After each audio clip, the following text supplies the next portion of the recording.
I think that is an interesting experience which I would recommend to all of my colleagues. Sometimes you have to step down and invite other communities to take over your building, take over your program, and organize it along their way.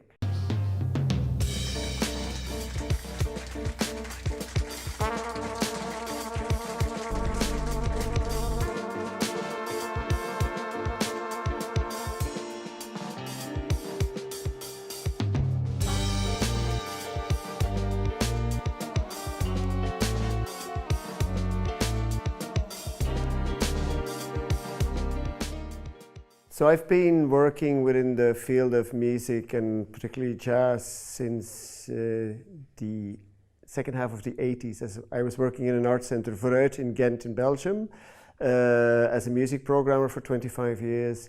And now I'm the artistic director of a music venue in that same city called Handelsbeurs. And it's a beautiful old place, and we organize around about 120 concerts a year, doing productions, doing festivals on different sorts of music. We kind of regard ourselves as a main stage for the jazz music of that city, but we also have pop and rock, world music, and other kinds of music. And we started, which is really important, a series for younger audiences, for young people, for kids, but still the same adult music. So it's not small music, it's the big music for small children.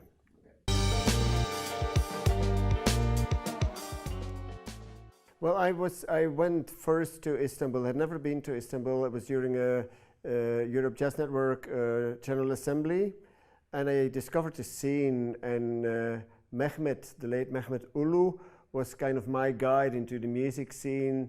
Mehmet had a club, Babylon, in Istanbul. There was a Double Moon Records, a label, and I was completely surprised by that scene.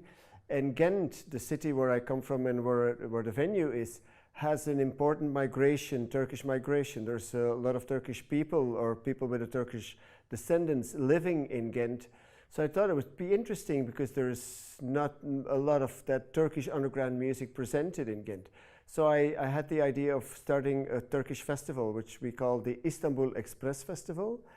And I involved immediately a partner in Ghent, which is a cultural center focusing on all those cultural minorities living in the city and which have a good connection with the Turkish community. But the first festival I made a program by myself and had some really hardcore improvised music next to more traditional music. And with the traditional music, we reached out for some of the Turkish audiences living in our city. For the more hardcore underground music, I had a white audience only. The next edition, I started working with the curator. I started working with a curator, the programmer of our partner organization, which is called the Centrale. He comes from Istanbul, knows the scene very well, and it was during my relationship with Attila, is his name. He told me, well, if you want to reach out for the Turkish community, you will have to take into account the music they love and the music they listen to.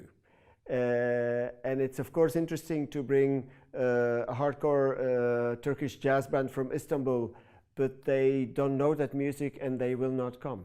So it was a very interesting process for me to learn how to reach that audience. And if you want to reach that audience, you have to take into account the music they listen to through the satellite antennas. They listen to they watch Turkish television. So we brought in pop artists, Turkish pop artists, and we started having a very good mix of audiences and really reaching to that Turkish community and establishing now a long-term relationship. We have already had 10 editions of the festival, and it's become a really established festival, really well respected.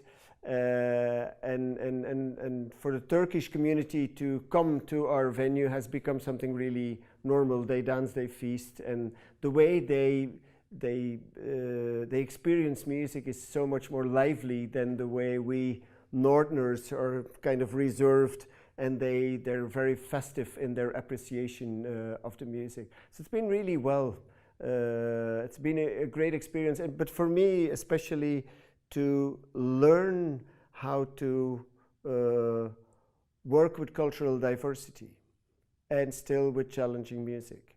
So that's been a really important process.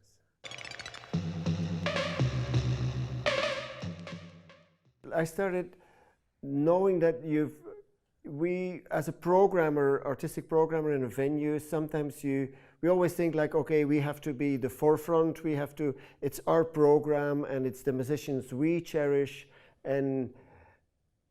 But if you want to reach out to different communities, you have to be prepared to step down from that position, step down from the stage and invite curators which have a direct link with that community to do the program and kind of take over your venue. And that is really important. And if you do that, then the people will come, and of course that curator knows the music the best. He can do a much more better job than I can, or she. We also have female curators doing that job. So that I think that is an interesting experience which I would recommend to all of my colleagues. Sometimes you have to step down and invite other communities to take over your building, take over your program, and organize it along their way. Some of the events we organize also have kind of a culinary aspect. They invite cooks from the communities to cook and they have a dinner before the concert starts. And it creates a completely different and much more relaxing and much more vivid environment for the music. Up to now, it's been mostly organizations which have been involved within the musical scene. For example, we do a festival with Roma musicians, and the curator is a musician from the Roma community who knows the Roma community well. So it's always, if it's a cultural organization, it's always more or less linked to the musical aspect within that community. We haven't done yet anything which is theater or performance, because there are other venues in town who can take care of that aspect of the arts. So ours is really the vocation of the Handelsbeurs is really music. So if we do those partnerships, it's with musical organizations. Now we're going to invite a youth club with a lot of hip-hop musicians, and it's going to be the same thing. It's all young people, and we say, okay, take over the venue, make your own posters, just do whatever you would do in your own space. But we have the privilege that we have a professional team and professional PA system. Everything is kind of an upgrade for them. In their youth club, they work with material which is less professional than we can have. And for them, it's really interesting to work within that infrastructure, because sometimes they do things which are of great value and which they can never show in the same way that they could be shown in a professional space with a professional surrounding. So it's a thing we're developing step by step in looking for new partnerships and trying to open up our building and our function towards those communities. It is it's a Creative Europe project, but actually the start of it was because we're organizing a workshop together with a theater group in Ghent. It's also space, but it's also a production company who bring theater and make theater for young audiences. And we do a workshop in a neighborhood which is a kind of deprived neighborhood with children, only children from a migrant background, aged 8 to 12. And they had this theater workshop, and I wanted to do a music workshop there.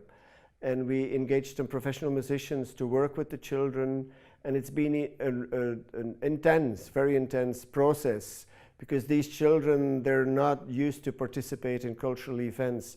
Their background is different, the way they approach it is different. It's a post-school event, so it starts like at 5 o'clock in the evening until 7. Sometimes they're tired. The attention span is very short.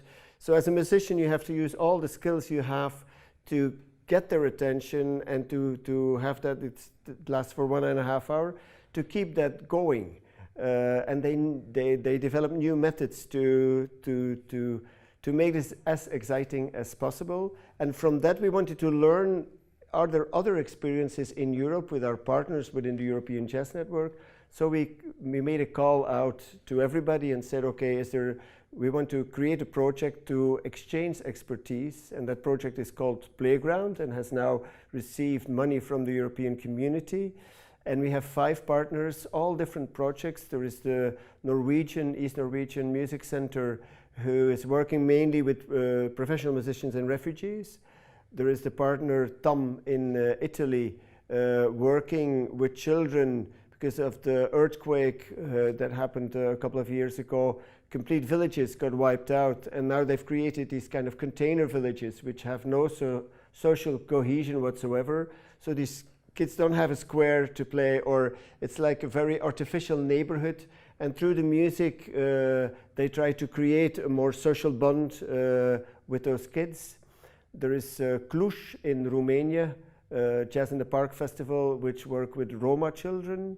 And there is Banlieue Bleue in Paris, which is a famous organization which has a long-lasting experience in working in the banlieues, in the suburbs of Paris, with youngsters from different cultural minorities.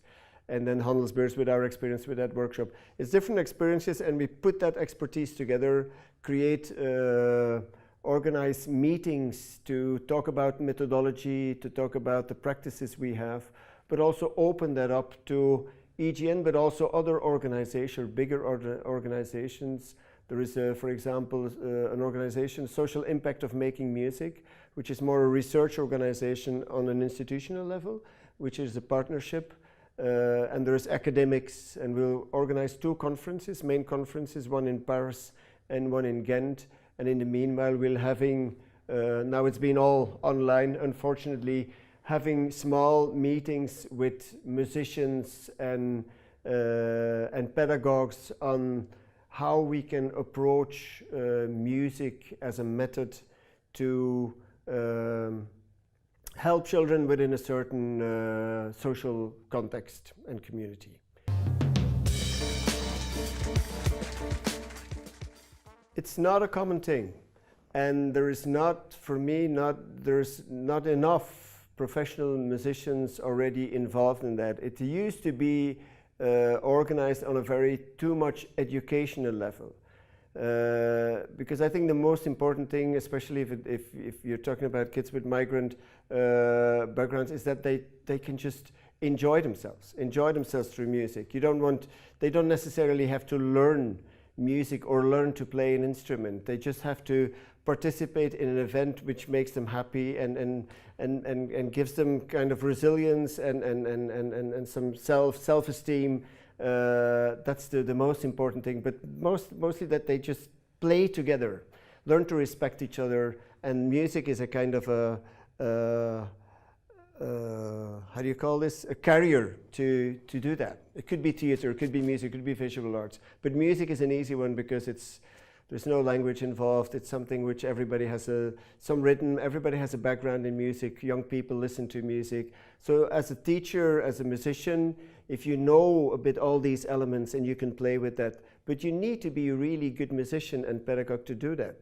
So you don't need to be a teacher, you need to be somebody who has a practice and be able to work with those kids. So there is more and more people who are working in those fields. There is, for example, a clarinet player who is working in a neighborhood with Roma children, but mixing it with other amateur musicians, and it's all age groups, and this seems to work really, really well. So there's more and more attention to that, but for me, we still have to go away. We still have to go a long way because there needs to be more done to make this more fruitful, and it's an important task.